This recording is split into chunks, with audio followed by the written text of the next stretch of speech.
Okay, so today it's 75 hard day 62, 31st July.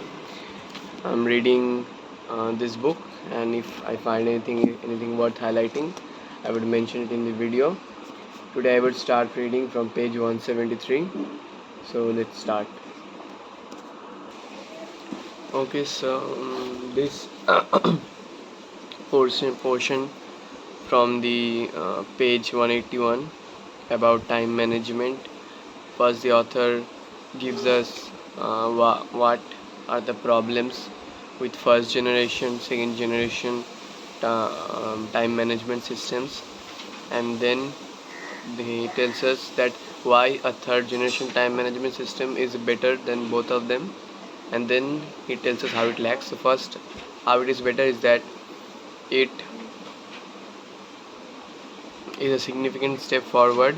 They clarify their values and set goals. They plan each day and prioritize the activities. But the problem is the daily planning. So, but the problem is that here, third generation makes no provision for managing roles in a balanced way. It lacks realism, creating the tendency to overschedule the day, resulting in frustration and desire to occasionally throw away the plan and escape to quadrant 4.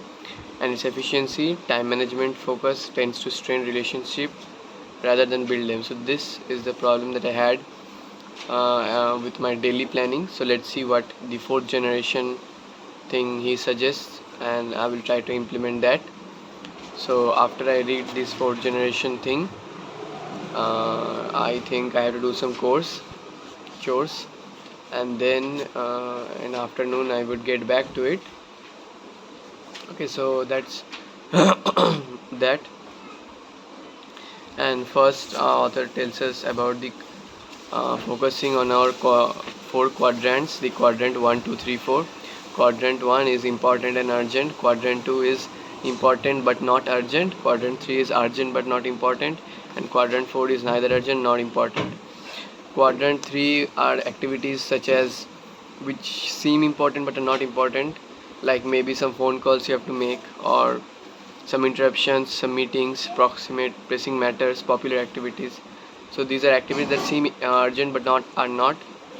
And then we have the quadrant 1 activities which are urgent and important, which are like huge boulders which puts us under a lot of pressure and frustrates us a lot.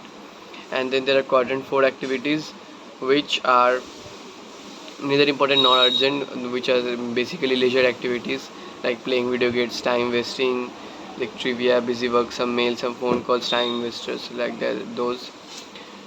And quadrant 2 activities are the one which are the most important in our life but are neglected since they are not urgent. According to the author, we should spend most of our time in quadrant 2, which might not seem obvious, because it might seem that we should spend most of our time in quadrant 1 activities.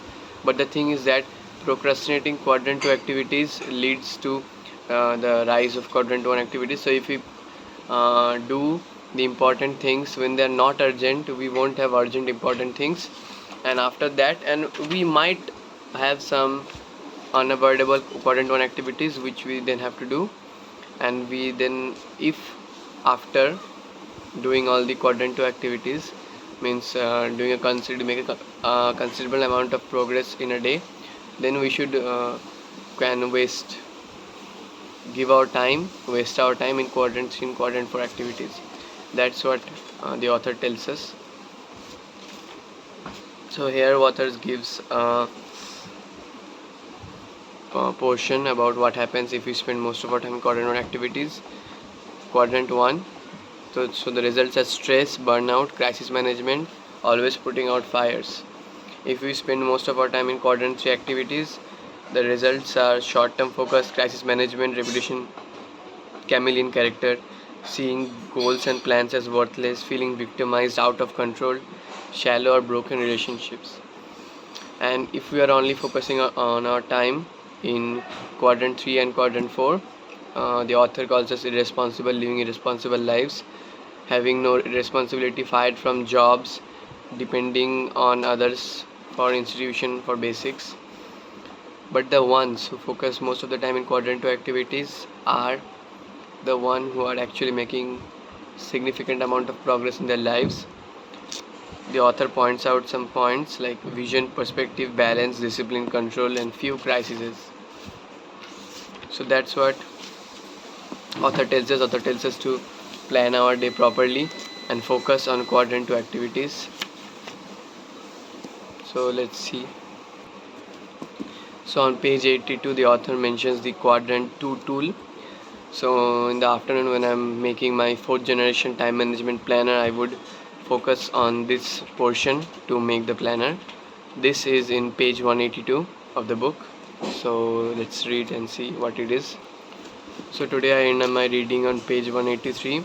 The quadrant 2 tool sounds very effective and sounds that it should solve a lot of my problems, and this might be a very well thought, well critically thought planner that should account for everything, all the problems that I've had with past planners. So this quadrant 2 tool, I will have to think about, give it like half an hour in the afternoon, and I'll try to come up with a good tool.